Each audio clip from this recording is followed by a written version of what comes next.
Nah, menurut salah satu sumber yang gue dapet, katanya si Poni ini malah jadi primadona para pria hidung belang di tempat tersebut. Padahal selain Poni, di tempat itu juga ada manusia yang menjadi wanita penghibur.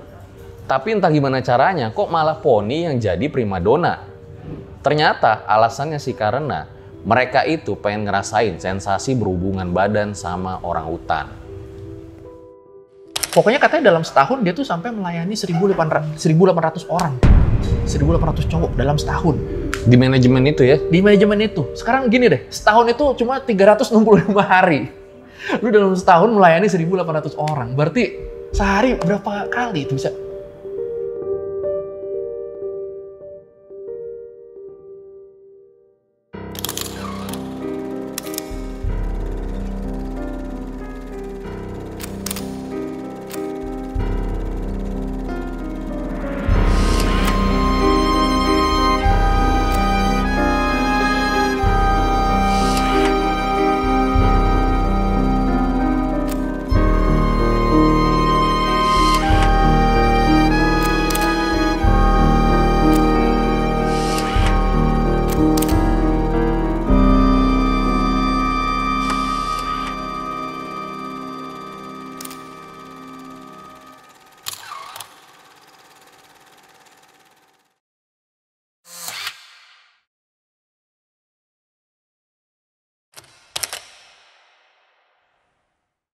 Kembali lagi bersama gue Fajar Aditya. Kali ini di segmen Darah Itu Merah, Jenderal. dimana setiap Sabtunya kita tuh bakal ngebahas mengenai tragedi-tragedi, sejarah, dan juga the untold story yang pernah terjadi. Nah, sekarang di samping gue udah ada Koi dari channel Sepulang Sekolah, dimana channelnya dia ini asik banget ya, karena suka bahas hal-hal tabu. Suka bahas seks-seks gitu ya, Pak? Enggak.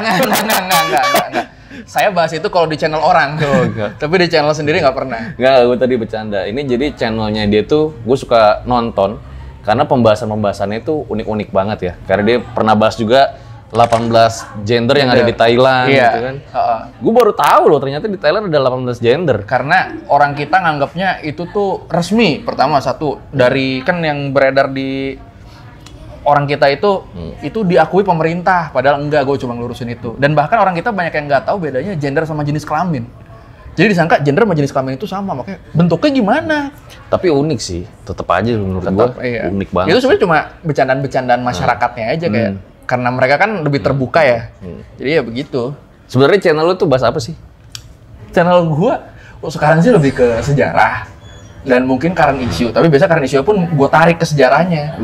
Karena apa yang terjadi sekarang kan tidak mungkin tiba-tiba terjadi kan. Pasti itu adalah rentetan dari kejadian-kejadian sebelumnya. Itu biasa gue suka narik. Ini kenapa bisa begini sih? Ayo kita cari penyebabnya gitu. Cuma sekarang jadi lebih ke sejarah sih, gue juga bingung.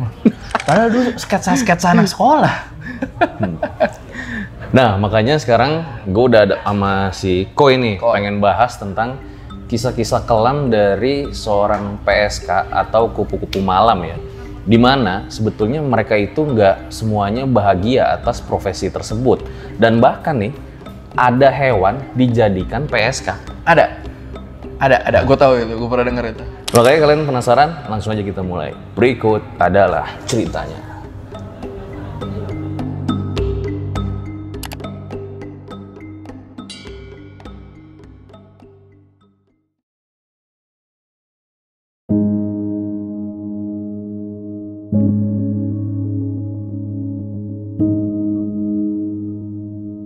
Ternyata prostitusi itu nggak cuma dilakuin sama manusia aja. Pernah ada nih, seekor hewan yang dijadikan alat pemuas nafsu dari manusia. Namanya poni.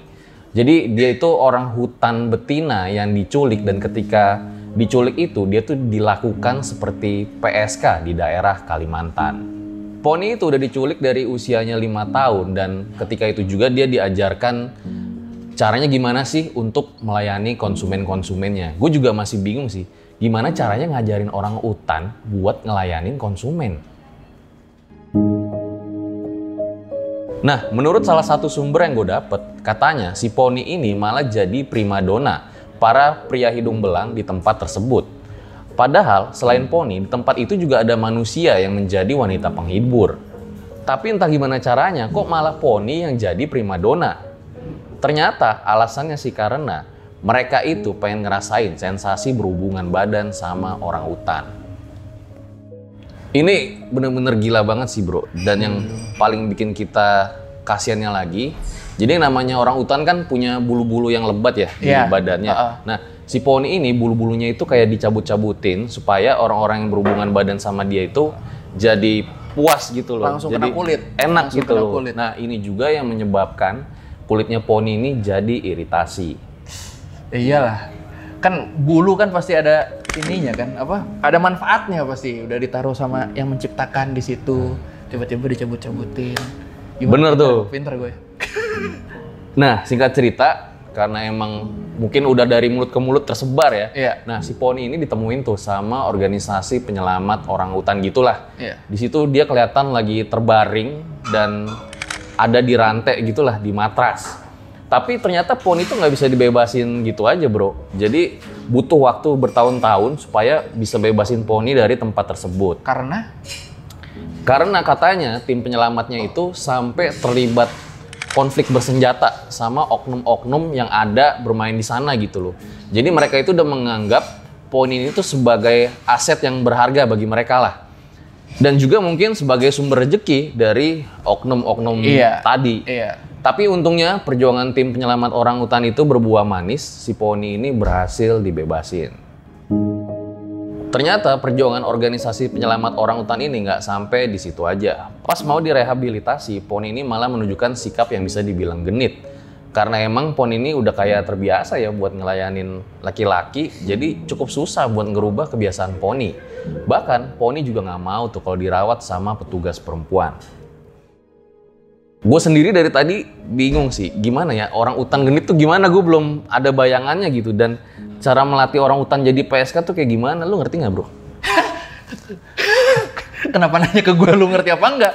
Gue merasa sebagai dianggap orang yang mengerti untuk melatih PSK nih jadinya. Lu nggak ngerti juga kan? Nggak ngerti dong, kan Sama. bersih ya gue ya.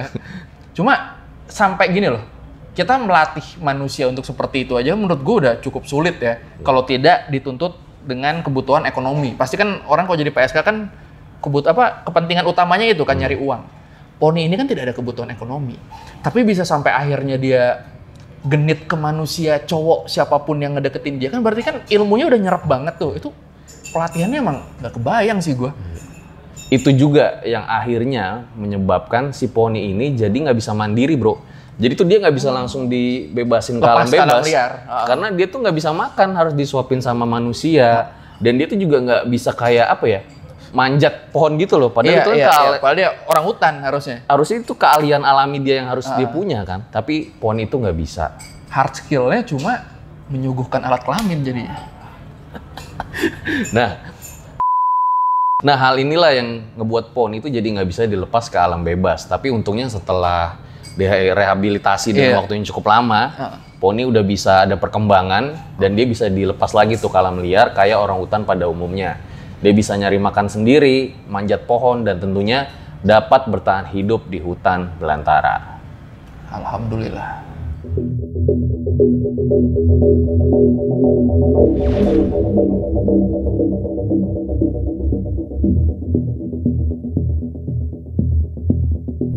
Nah, ini ada satu cerita PSK yang bisa dibilang paling kelam, yang mungkin kalian teman-teman pulang sekolah ini udah nungguin si Koi ini buat bahas. Langsung aja bro. Kenapa digituin sih, kan jadi fresher nih jelasinnya. Jadi yang ini nih dari luar negeri lagi. Ada PSK bernama Brenda Myers Powell. Ini beda ya, Powell sama yang pramuka beda ya. Ini dari mana? Dari mana nih? Amrik, kalau nggak salah Amrik ini. Brenda Myers Powell. Jadi dia ini dari usia 6 bulan udah ditinggal ibunya. Ibunya meninggal, bapaknya nggak ketahuan, nggak ada catatannya sama sekali. Bapaknya kemana? Pokoknya dia diasuh sama ibunya, terus ibunya meninggal di usia 6 bulan aja. Jadi ya nggak usah inget kalau ibunya muka kayak gimana, itu kan jalannya belum bisa 6 bulan ya. Pipis akhirnya juga dia masih bingung. Hidup sama siapa? Neneknya. Akhirnya dia di take over sama neneknya, diambil sama neneknya. Tapi neneknya juga ini ternyata neneknya ini tukang nongkrong di bar. Oh. Tidak sadar umur ya, atau mungkin puber telat, gue nggak tahu. Jadi tukang nongkrong di bar, dan kalau habis nongkrong di bar biasa suka pulang bawa cowok. Entah itu satu orang maupun lebih pulang bawa cowok. Akhirnya si Brenda kan mau nggak mau, Brenda kecil ini berinteraksi sama cowok-cowok ini terus kan. Dan di beberapa catatan disebut kalau cowok-cowok ini melakukan hal-hal yang tidak baik ke Brenda. Karena dia ngelihat ada, wah Cewek muda nih, masih perawan nih. neneknya nih, padahal mungkin umurnya waktu itu masih belasan atau tapi udah Gila juga ya. dilakukan hal sama namanya cowok-cowok yang dia bawa neneknya kan ya. Nah, sampai akhirnya Sama neneknya dibiarin gitu. dibiarin. Cucunya digituin dibiarin. Cucunya gitu dibiarin. Geblek sih. Salah satu yang dipastikan dilakukan oleh cowok-cowok itu adalah si Brenda ini suka dibuka celananya sama cowok-cowok itu. Gue nggak tahu apakah ada langkah selanjutnya setelah dibuka atau cuma dibuka terus dipertontonkan, dibecandain, gue nggak tahu. Tapi yang pasti itu suka dibuka itu sampai di otak si Brenda tuh kayak, oh berarti diginiin ini hal yang normal. Ya anak kecil kan, oh ini biasanya diginin. Kan kalau kita kan punya anak dari kecil kan dah alat kelamin nggak boleh dikasih lihat ke siapapun, nggak boleh dipegang siapapun, pasti gitu kan anak-anak kecil kan. Tapi sayangnya sama papa gitu. sama orang tua. Sayangnya kan Brenda ini kan diasuh neneknya yang telat puber tadi. Jadi mungkin pendidikannya nggak nyampe situ. Sampai akhirnya di suatu hari di umur 14 tahun dia itu udah punya anak. Anak dari cowok pengunjung neneknya tadi. Dan itu ngasah ya? Apa? Nggak sah. Tidak sah dong. Bahkan kita nggak tahu bapaknya cowok yang mana. Karena kan hampir tiap malam neneknya bawa pulang cowok beda. Itu umur 14 tahun udah punya anak. Akhirnya lu udah 14 tahun udah punya anak, lu harus ngidupin anak lu belum punya skill apa-apa umur 14 tahun kan. Akhirnya bingung gimana suatu hari Brenda ini ngelihat di rumah neneknya, gue lupa rumah neneknya atau nggak judul rumah neneknya, ada cewek-cewek muda berkumpul yang pakaiannya bagus-bagus gitu. Pakai apa, rambut disasak segala macam. Dia tertarik tuh, oh ini kok cantik-cantik banget cewek ini. Ngapain? Malam-malam berdiri di pinggir jalan. Malam berdiri pinggir jalan. Kakak-kakak ngapain? Kerja. Kerja apa? Dikasih tahu lah kerja gini. Dan dia kan habis itu, oh nyari duit tuh bisa dengan cara seperti itu. Kebetulan dia juga punya tuntutan ekonomi kan. Di umur 14 tahun udah punya anak, akhirnya dia tertarik untuk nyari duit seperti itu. Akhirnya langkah pertama yang dilakukan adalah, kalau nggak salah dia bermodalkan outfit harga $3,99, $4, pakai lipstick orange, sepatu, tau gak sepatu yang plastik itu yang boot gitu. Pokoknya khas PSK banget lah, PSK Amrik gitu lah. Dia jalan di pinggir jalan terus mangkal di satu tempat. Ditawar sama satu orang pria, dari hubungan dengan pria itu di malam itu, dia dapat $400.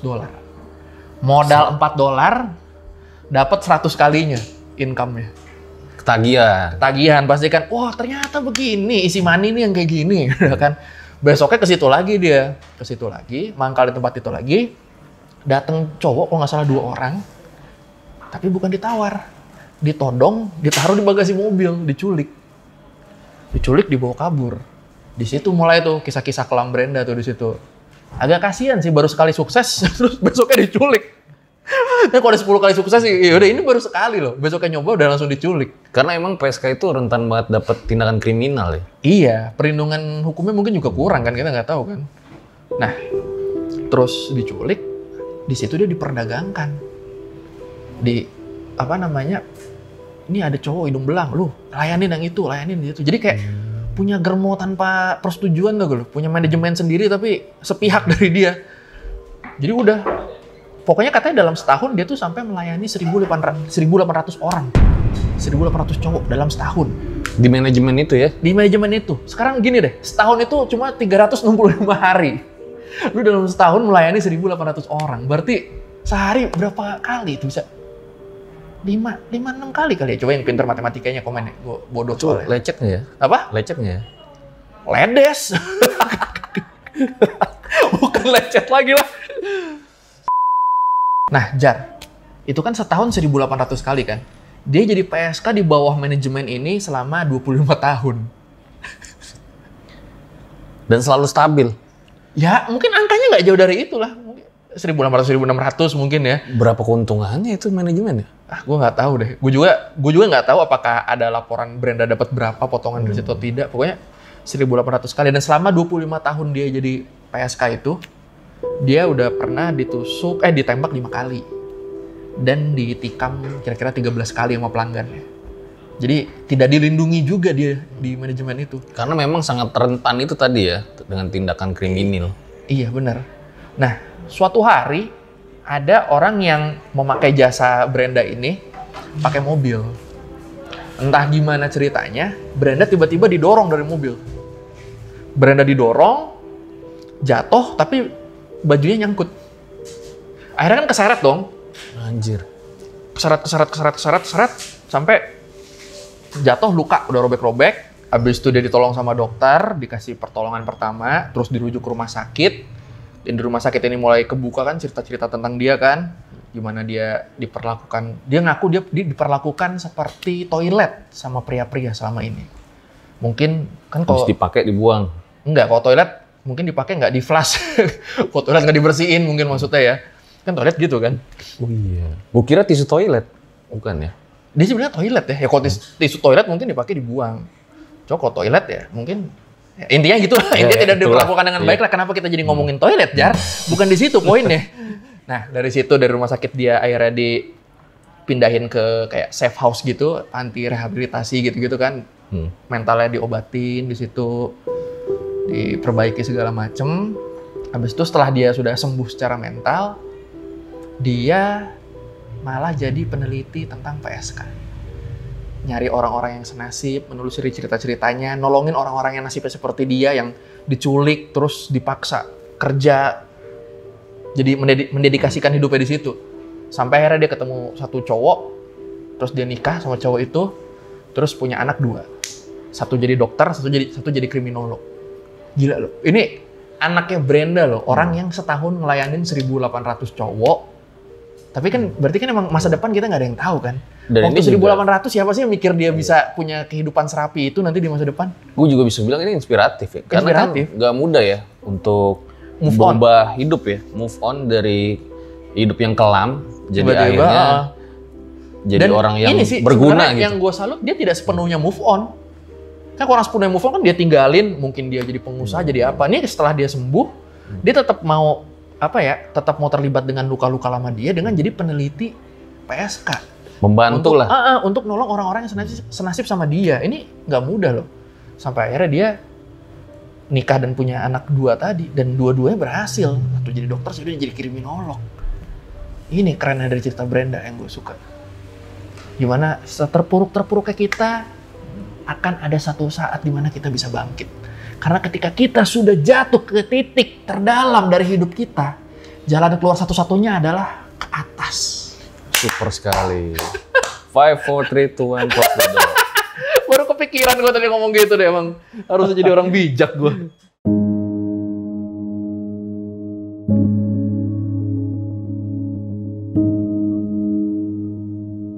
Nah, ada lagi nih cerita PSK yang terjadi di Indonesia, di mana aktor utamanya itu mucikari atau germonya. Kita sebut aja nama cowoknya ini Jaeng dan ceweknya ini Anya. Jaeng. Awalnya Jaeng ini tuh kayak lagi chatting-chatting lah di aplikasi Kencan yang itu tuh, lu main juga kan bro? Nggak, gue mengamati tapi nggak main. Nah, dia tuh main-main hingga akhirnya dia tuh ketemu sama seorang cewek yang namanya Anya. Nah, disitulah dia mulai tuh chatting-chattingan. Setelah proses pendekatan chatting, teleponan hampir setiap hari, nggak tahu sih ada pap atau enggak, mereka pun memutuskan untuk bertemu secara langsung. Nah, benih-benih cinta pun mulai tumbuh akhirnya. Biarpun sebenarnya statusnya si Anya ini udah janda anak 1, tapi Jaeng tetap ngebet tuh hingga akhirnya mereka berhasil pacaran. Pacaran, sampai akhirnya si Jaeng pun melakukan hubungan intim bersama Anya, seperti layaknya suami istri. Nah, habis selesai berhubungan intim inilah ada sebuah hal yang nggak diduga, di mana si Anya ini justru minta tolong sama pacarnya supaya dikenalin ke pria-pria hidung belang. Ya, motifnya lagi-lagi ekonomi, supaya bisa membiayai anaknya yang 1 orang itu. Si Jaeng sendiri sebagai pacar bukannya ngasih solusi, tapi malah mengiyakan gitu loh bro. Hingga akhirnya dipromosiin lah tuh si Anya ke pria-pria hidung belang yang ada di aplikasi chat tersebut. Dari hasil promosi Jaeng ternyata berhasil. Anya dipertemukan sama pria-pria hidung belang sebanyak 3 kali dengan nilai transaksi yang beda-beda.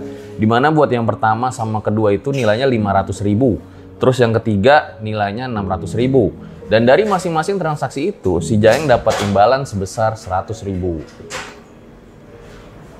Jadi karena udah 3 transaksi, si Jaeng dapet tuh keuntungan sebesar 300.000. Entah ketagihan apa enggak, yang jelas dia tuh udah mulai dari situ promosiin pacarnya si Anya. Nah, yang bikin gue bingung juga, si Anya ini kenapa nggak promosi diri sendiri aja gitu? Kan toh aplikasinya sama yang dia pakai pas sama si Jaeng itu kan? Gini sih Jarko menurut gue. Ada orang yang memang pintar dalam mengeksekusi job desk-nya, tapi tidak pintar memasarkannya. Itu 2 hal yang berbeda menurut gue. Dan menurut gue berarti si Jaeng di sini emang marketingnya jago banget. Iya. Ketemu sama Anya yang memang skill-nya juga mumpuni mungkin ya. Jadi nawarinnya lebih gampang, jadi customer-nya banyak.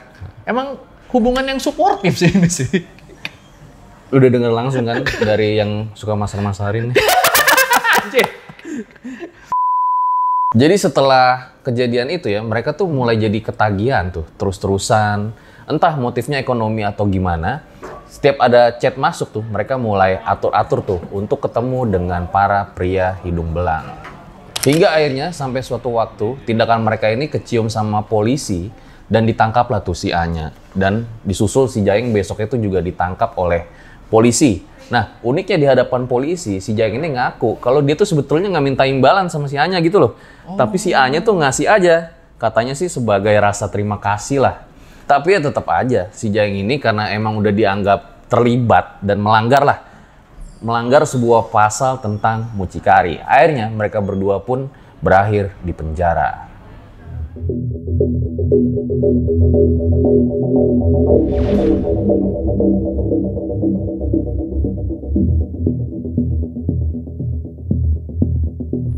Nah, katanya sekarang nih lu juga punya cerita ya tentang PSK. PSK. Nah, boleh lu ceritain, Bro? Oke. Karena gue ngertinya di luar negeri kan, Koponi tadi kan Indonesia kan. Kalau di luar negeri dalam sejarah itu ada beberapa PSK yang terkenal emang. Karena ya bukan karena prestasi ya, karena itu bukan prestasi kan. Karena ya cerita mereka akhirnya melegenda. Itu ada di beberapa negara. Ini gue ada 3 nih yang mau gue ceritain, cuma yang pendek-pendek. Pertama di Cina itu ada PSK legendaris namanya Su Xiaoxiao. Oke. Su Xiaoxiao. Dia legendarisnya agak lucu sih ini. Jadi dia PSK biasa tadinya. Tapi selain PSK dia juga bekerja sebagai penyair. Gue nggak tahu mana yang main job, mana yang side job ya. Pokoknya kerjaannya ada 2 aja. Nah, sampai suatu hari dia sakit keras, dia nggak bisa jadi PSK lagi. Habis dia nggak bisa jadi PSK lagi, mulai itu dia fokus nulis puisi, nulis syair di situ.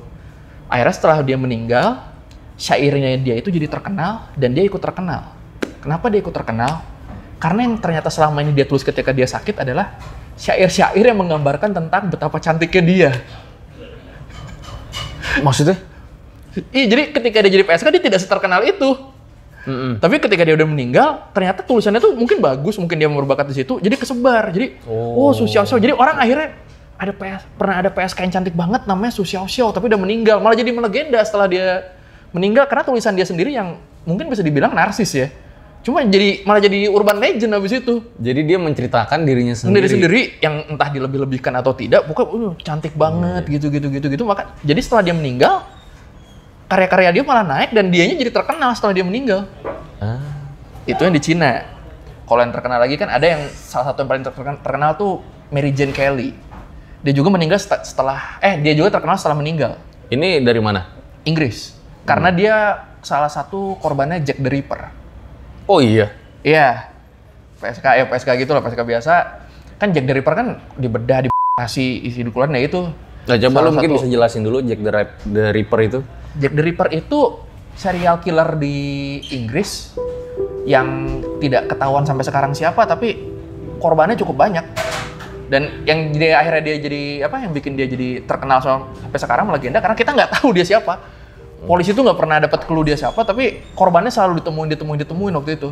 Jadi dia itu membunuh, bukan cuma membunuh Berapa korban? Aduh, gue lupa. Puluhan kayaknya, gue lupa. Nanti ada di sini ya tulisannya ya. Gue balas dendam di channel dia. Tadi gue juga nanya korban di dia. Dia bilang gitu, nanti ada di sini tulisannya.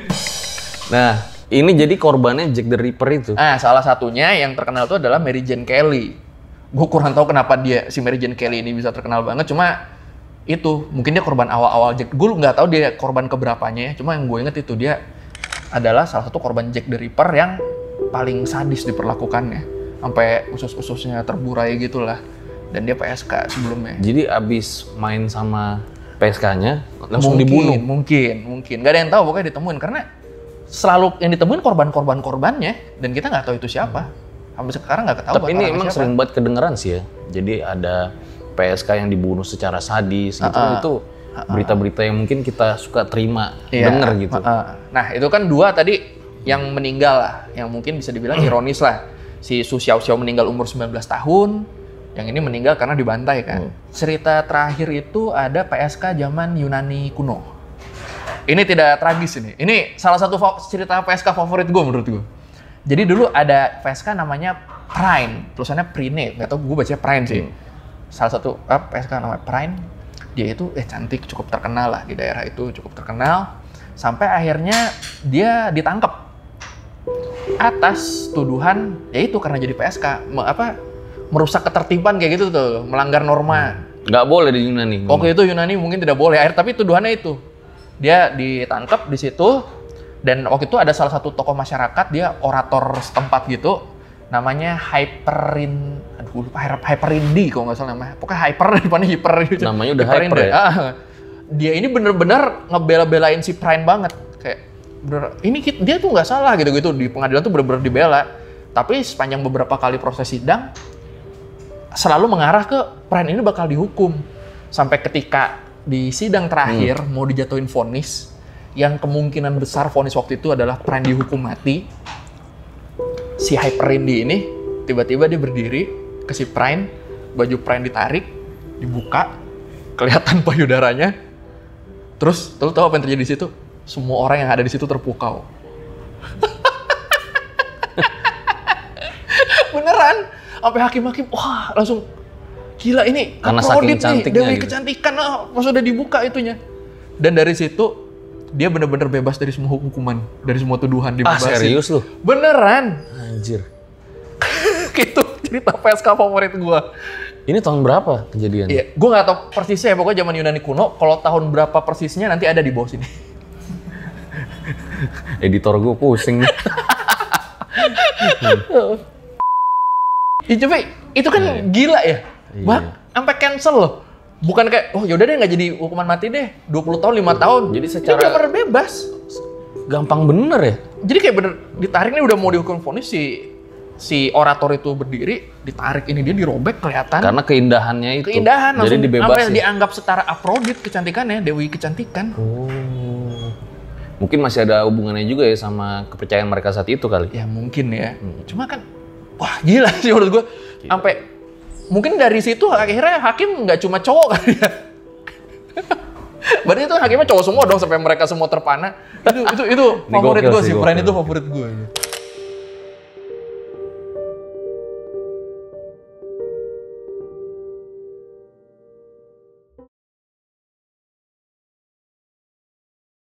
Itu deh guys, sebuah kisah-kisah kelam ya dari para PSK, dimana tadi gue sama si Koi ini udah jelasin ada beberapa, dan kita tuh jadi tahu ya ternyata motif dibalik mereka jadi PSK itu entah ekonomi atau mungkin juga terbawa dari faktor lingkungan.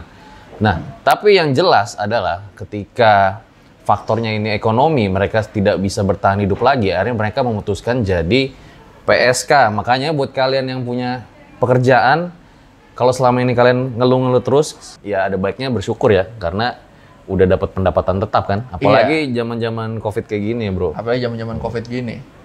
PSK juga susah nyari pelanggannya. Iya dong, bener dong. Yes. Makanya kalau punya pekerjaan yang tetap, yang bener, yang halal, bersyukur. Karena yang haram pun sekarang susah. Kan dulu kan image-nya kan yang haram lebih mudah, sekarang udah enggak, yang haram pun susah. Tapi ya itu dia ya. Dan beberapa itu juga malah jadi inspirasi ya ketika si Brenna contohnya itu menjadi berbalik arah hingga Berbalik akhirnya dia arah. meneliti Ya, dan membantu di lingkungan PSK-nya. Hebat. Gue rasa cukup demikian ya episode Darah Itu Merah Jenderal pada kali ini. Thank you banget Bro Koy dari Sepulang Sekolah yang udah Fajar. nemenin gue pada kali ini. Jangan lupa tonton juga, gue ada di channel Sepulang Sekolah ya. Pulang sekolah. Gue bahas apa ya? Ada bahas tragedi. Pokoknya sesuatu yang terjadi di Indonesia, tragedi-tragedi. Karena kan gue gak pernah bahas tentang Indonesia. Jadi khusus ada Fajar dari RJR 5, gue minta dia yang cerita di channel gue. Maklum Koy ini memang dia impor ya. Antek asing saya antek Cina. Oke deh, thank you banget buat kalian. Jangan lupa subscribe, like, comment, share.